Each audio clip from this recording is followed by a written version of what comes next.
सारी दुनिया का भाग्य विधाता लिख सकते हैं, सारी दुनिया का भाग्य देवता लिख सकते हैं, पर देवता और विधाता का भाग्य भी महादेव लिखते हैं।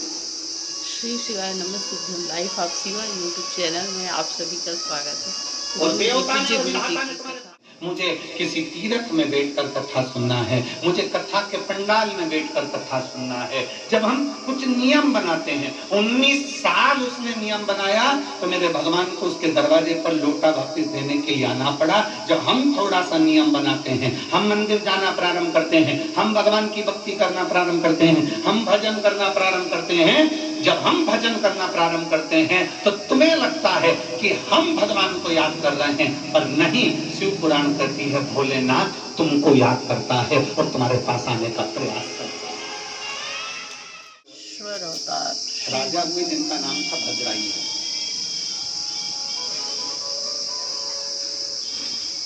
जिनकी धर्म पत्नी का नाम था कीर्ति मालिनी।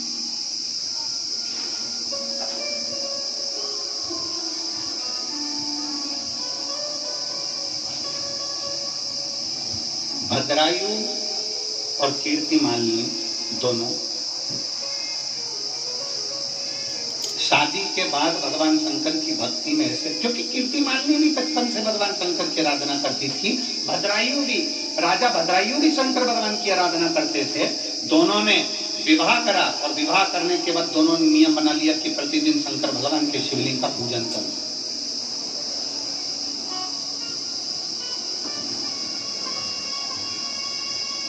बहुत दूर नहीं,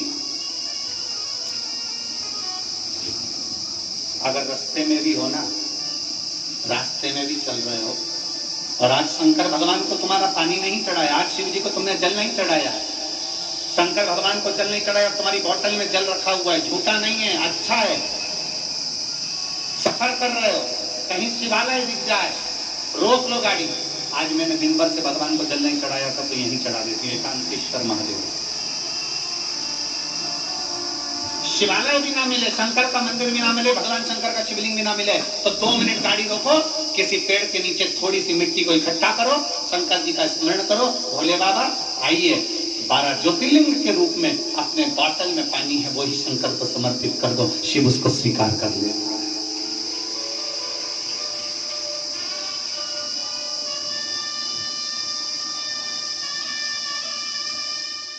पिताजी ने सिखाई ज्ञान की असली कीमत। नमस्ते सर। सर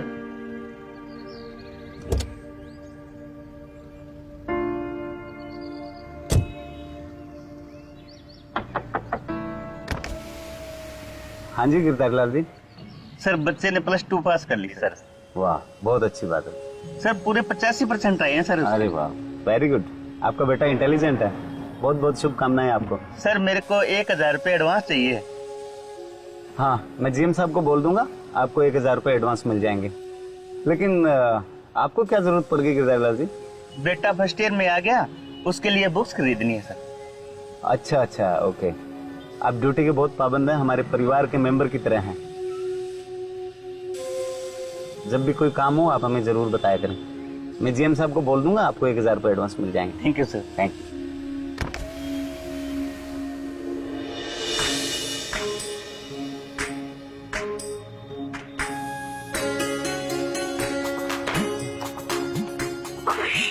पापा गए? अभी गाड़ी में निकल रहे हैं। ओके चलिए पीताम्बर।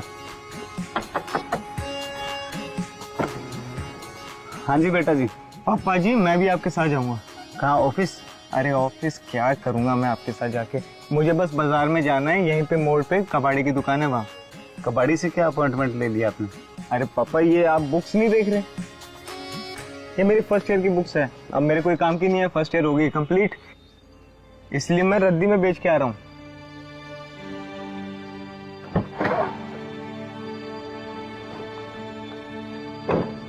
आपको याद है 1 साल पहले आपने ये किताबें कितने रुपए में खरीदी थी? यही कोई 1000 रुपीज। 1000 रुपए में खरीदी। अब आप इसे कबाड़ी के पास बेचने जाओगे तो रद्दी में कितने रुपए की बिकेगी? पापा मुझे क्या पता कितने रुपए मिलेंगे, ये 3 किलो है, 20 रुपए के हिसाब से 60 रुपए तो मिल ही जाएंगे। आपको 60 रुपए की सख्त जरूरत है। पापा ऐसी बात नहीं है, ये पुरानी किताब है मेरी फर्स्ट ईयर की, और मेरी फर्स्ट ईयर कंप्लीट हो चुकी है। इन्होंने जगह घेर रखी है। अब मैं वहां नई किताबें रखूंगा, इसलिए मैं इसे रद्दी में बेच के आ रहा हूँ। बेटा, ज्ञान बेचा नहीं जाता, ज्ञान बांटा जाता है। जो चीज आपने 1000 रुपए की खरीदी वो अब रद्दी में 50-60 रुपए की बिकेगी। इससे अच्छा है कि किसी जरूरतमंद बच्चे को जिसको फर्स्ट ईयर की बुक्स चाहिए उसे दो, ताकि उसके 1000 रुपए की हेल्प हो जाएगी और ये किताबें उसके काम आ जाएगी। उसका 1000 रुपए खर्चा नहीं होगा। पर पापा, मैं जरूरतमंद को कहाँ ढूंढूंगा? बेटा, दिल से ढूंढो तो भगवान भी मिल जाता है। चलिए मेरे साथ।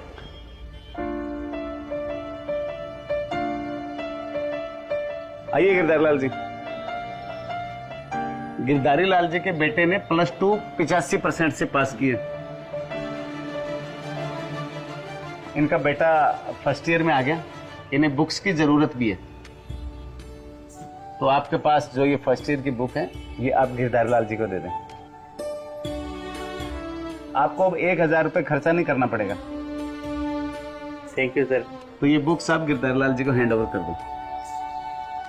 पर पापा, मैं ये बुक्स आज नहीं, कल दूंगा। वाई? जिन बुक्स ने मुझे 1 साल साथ दिया, इन्हीं बुक्स की वजह से मैं अगली क्लास में पहुंचा। तो ये बुक्स मैं आपको जिले चढ़ा के, कवर लगा के, अच्छे से सजा के कल दूंगा। थैंक यू सर, इस बुक्स के जो भी पैसे बनेंगे वो मैं दे दूंगा।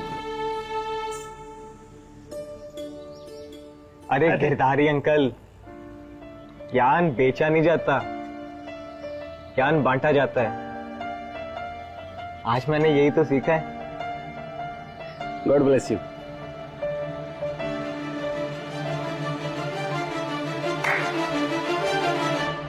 हेलो जी, अपने बच्चों को बताएं कि किताब कितनी महत्वपूर्ण चीज है।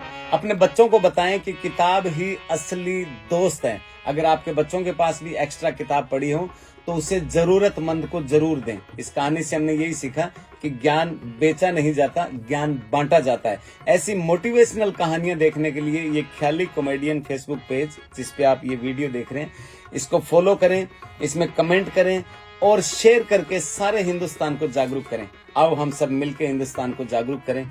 जय हिंद, जय श्री राम।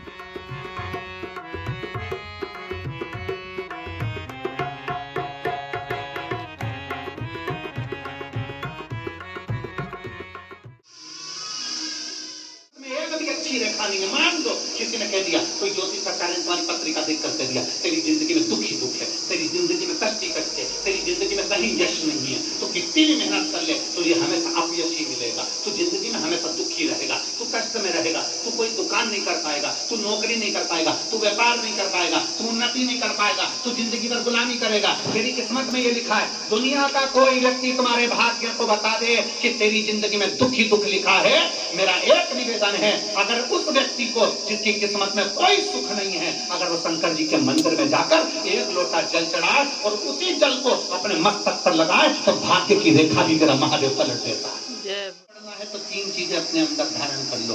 पहले नंबर का है सब्र। जम के बोलो मेरी जीजियों, क्या है? सब्र। उन्नति की सीढ़ी पर चढ़ना है, बहुत आगे बढ़ना है, तुम्हें बहुत उन्नति करना है, अभी हारना नहीं है। तो 3 चीजें अपने अंदर उठाकर रख लो। एक सब्र, दूसरे नंबर पर है बर्दाश्त करना। कोई ने कुछ बोल दिया, बर्दाश्त करो। किसी ने ताना दे दिया, बर्दाश्त करो। बहुत सारे लोग होंगे जिनको आप पसंद नहीं आएंगे, गालियां देंगे, बर्दाश्त करो। बहुत सारे लोग मिलेंगे 24 घंटा कोसेंगे, तुम्हें बद्दुआएं देंगे, अपशब्द कहेंगे, बर्दाश्त करो। बहुत सारे लोग मिलेंगे जो तुमको अपशब्द कहेंगे, सब्र। दूसरे नंबर पर है बर्दाश्त। जम के बोलो, बर्दाश्त। बर्दाश्त करना। और तीसरे नंबर पर है नजरअंदाज करना। ये तीसरे नंबर पर है नजरअंदाज करना। एक ब्राह्मण और एक ब्राह्मणी का रूप रखकर शंकर भगवान माता पार्वती के साथ में भद्रायु राजा अपनी धर्म पत्नी कीर्ति मालिनी के साथ जब वन में घूम रहा था तो शंकर भगवान और पार्वती जी ब्राह्मण और ब्राह्मणी का रूप रखकर सामने एक माया के शेर को प्रकट कर और माया का एक शेर प्रकट कर दौड़ना प्रारंभ करा। शेर उनके पीछे दौड़ रहा है, शंकर और पार्वती ब्राह्मण और ब्राह्मणी बनकर आगे आगे भाग।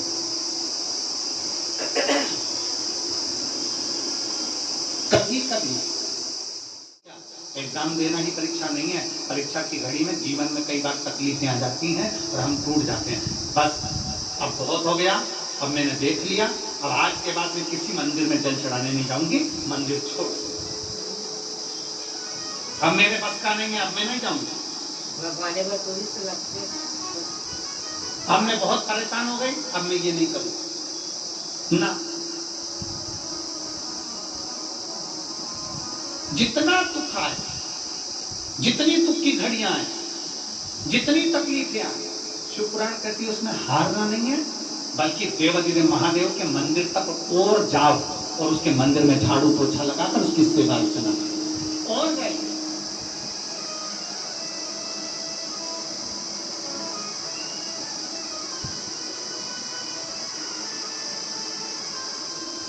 और शंभो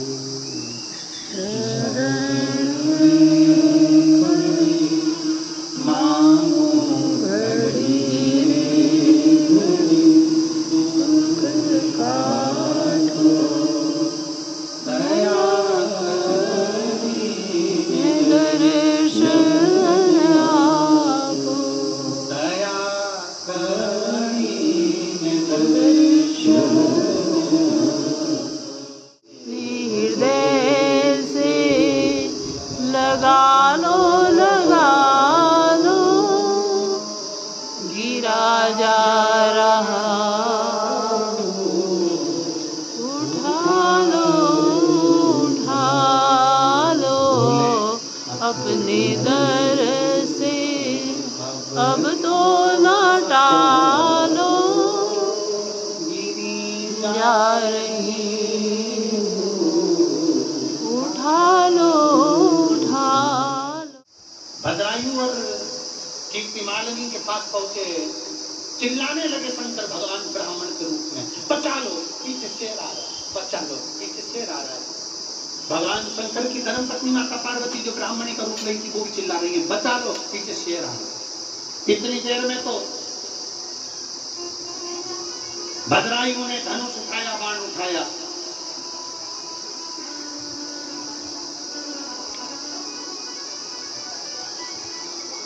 और शेर लपक कर आया। ब्राह्मण की पत्नी ब्राह्मणी को शेर ने पंजे में भर लिया,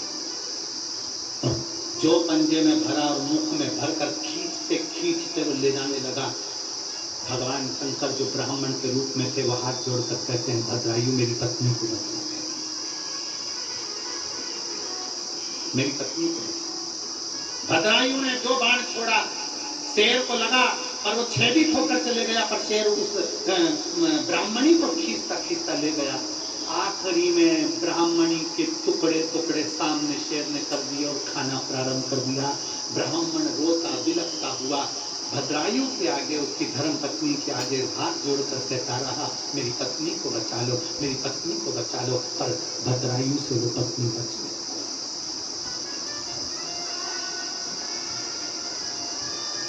बची नहीं। शिव महापुराण की कथा कहती है, भगवान शंकर का संवाद कहता है, शिव तत्व कहता है। भगवान शंकर ब्राह्मण के रूप में कहते हैं, भद्रायु राजा, मैंने तो सुना था तेरा धनुष और बाण दोनों तीव्र है, मैंने सुना था तू दुनिया की रक्षा करता है, मैंने सुना था तू प्रजा की रक्षा करता है, तूने मेरी पत्नी की रक्षा नहीं करी, मैंने मेरी पत्नी की रक्षा नहीं करी, मैं तुझे श्राप देता हूं। भद्रायु चरणों में पड़ गया, कीर्तिमालिनी चरणों में पड़ गई, आप क्षमा करिए, आपको क्या चाहिए वो ले लो, जो चाहिए आपको दे दिया जाएगा। मेरा पूरा भंडार आपके लिए, मेरा पूरा राज घराना आपके लिए, मेरी पूरी राज सत्ता आपके लिए।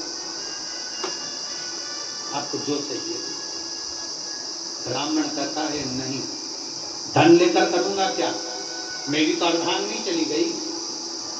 राजन, अगर इतने बड़े धर्मात्मा हो तो आप क्या अपनी अर्धांगिनी को मुझे दे सकते हो? आपकी पत्नी कीर्ति मालिनी को क्या मुझे दे सकते हो? राजा ने हाथ जोड़कर कहा, महाराज कैसी बात करते हो, आप ब्राह्मण हो, आप ब्राह्मण हो। एक संत, एक साधु, सन्यासी, तपस्वी, ब्राह्मण, साधक, उपासक की वाणी क्या होना चाहिए, शब्द क्या होना चाहिए, उसकी लैंग्वेज क्या होना चाहिए, उसके मांगने का तरीका क्या होना चाहिए, उसको क्या बोलना चाहिए, मैं क्या बताऊं महाराज। भद्रायु कहते हैं मैं क्षत्रिय हूं, आप ब्राह्मण हैं। ब्राह्मण को हमेशा सोच समझ कर विचार कर बोलना चाहिए। कहीं आपकी वाणी में कोई ऐसा शब्द तो नहीं आ गया, कोई संत, कोई साधु, कोई सन्यासी, कोई तपस्वी, कोई साधक, कोई उपासक जो भगवान को मानने वाला है, परमात्मा को रिझाने वाला है, वो अपनी वाणी को इतना विचित्र कैसे कर सकता है, अपनी वाणी को इतना ऐसा कैसे कर सकता है कि आप अपनी पत्नी दे दीजिए?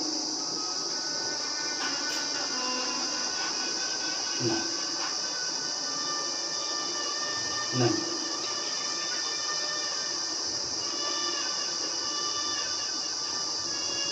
महाराज, ब्राह्मण देवता मैं अपनी पत्नी को नहीं दे सकता। आप कैसे कर सकते हो, आप कैसे बोल सकते हो कि मेरी पत्नी, आप मेरी पत्नी को मांग रहे हो? विचार करिए, मैं नहीं दे सकता। बस तो राजन, श्राप झेलने के लिए तैयार हो जाओ। तब आखिरी में मालिनी, कीर्ति मालिनी ने अपने पति को देखा, पति ने कीर्ति मालिनी को देखा, ब्राह्मण है, दरवाजे से खाली बात, ठीक नहीं।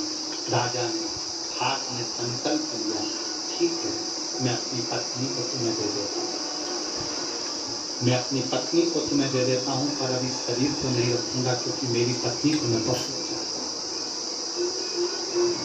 मेरी पत्नी को मैं बहुत स्नेह करता हूँ। सामने चिता लगाई और सामने चिता लगाकर अग्नि को प्रकट करा, और भद्रायु राजा उस अग्नि में कूदने वाला था।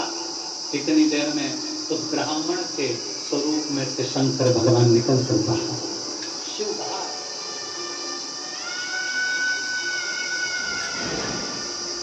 बोल विजेकर महादेव की। मेरे शिव निकल कर बाहर आ गए, प्रकट हो गए। शेर था वो गायब हो गया, जो ब्राह्मणी को खाया था, जो ब्राह्मण की पत्नी को खाया था, ब्राह्मणी को, उसमें से पार्वती जी प्रकट होकर बाहर आ गई। शंकर पार्वती ने दर्शन दिया, भद्रायु तुम मेरी आराधना करते हो ना, इसलिए मैंने परीक्षा ली थी। भद्रायु के सामने कहते हैं, सुनो भद्रायु, मैं तुमसे इसलिए प्रसन्न हूँ क्योंकि तुम मुझे प्रसन्न करने के लिए कभी धन और दौलत नहीं, मुझे प्रसन्न करने के लिए केवल एक बूंद जल समर्पित कर देते थे, इसलिए आज मैं प्रसन्न होकर तुम्हें वर प्रदान कर। मेरी दीदियों, मेरे जीजाओं, मेरी माताओं, मेरे भाई, मेरी बहन, और जितने आप सब चैनल पर कथा सुन रहे हैं, जितने फेसबुक यूट्यूब पर कथा सुन रहे हैं, जितने परतवाड़ा की पवित्र भूमि पर कथा को श्रवण कर रहे हैं, उनसे निवेदन करूंगा, एक बूंद जल अगर महादेव को चढ़ाया जाता है तो महादेव तुम्हारे अपने हो जाते हैं। जो तुम मांगते हो वो महादेव को तुम्हें देना ही पड़ता है। जब एक बूंद जल से महादेव हमारे हो जाते हैं तो एक लोटा जल तुम रोज चढ़ाते हो, तो क्या महादेव तुम्हारी नहीं सुनेंगे?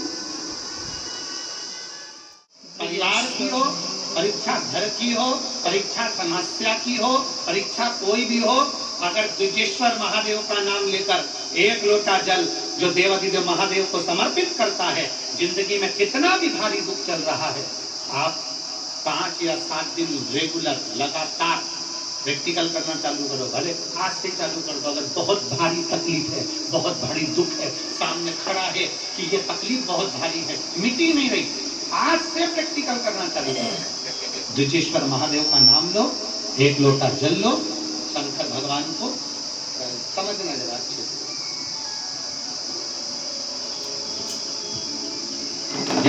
शिवलिंग, ये जलाधारी, ये जलाधारी का भाग। द्विजेश्वर महादेव का नाम लेकर जो जल चढ़ाया जाता है वो यहाँ से चालू होता है, जहाँ से पानी बहकर नीचे जाता है ना, जहाँ से पानी बहकर नीचे जाता है तो यहाँ से जल चढ़ाना प्रारंभ होता है द्विजेश्वर महादेव का। द्विजेश्वर महादेव का जल यहाँ से चढ़ाते चढ़ाते चारों तरफ घुमाते हुए वापिस जलाधारी पर आता है, जहाँ से जल अपन बह रहा है उधर, फिर वापिस आता है और सामने जहाँ तुम खड़े हो, चाहे इधर खड़े हो, चाहे इधर खड़े हो, चाहे इधर खड़े हो, वो जल वापिस आकर फिर इसी तरह से धार पड़ती पड़ती शंकर के शिवलिंग पर जाती है और द्विजेश्वर महादेव से प्रार्थना करी जाती है तो कैसी भी दुख की घड़ी हो तो दुख की घड़ी टल ही जाती है। तो द्विजेश्वर बोल द्विजेश्वर महादेव की, द्विजेश्वर महादेव के नाम को उच्चारण एक बार आप करिए। द्विजेश्वर, हाँ, द्विजेश्वर महादेव। अगर नाम समझ में नहीं आए तो शिव महापुराण की पोथी उठाना, गीता प्रेस गोरखपुर की शिव पुराण लेना, उसमें द्विजेश्वर महादेव की पूरी कथा मिल जाएगी। द्विजेश्वर महादेव के नाम का उच्चारण, द्विजेश्वर, भगवान शिव का एक अवतार द्विजेश्वर महादेव।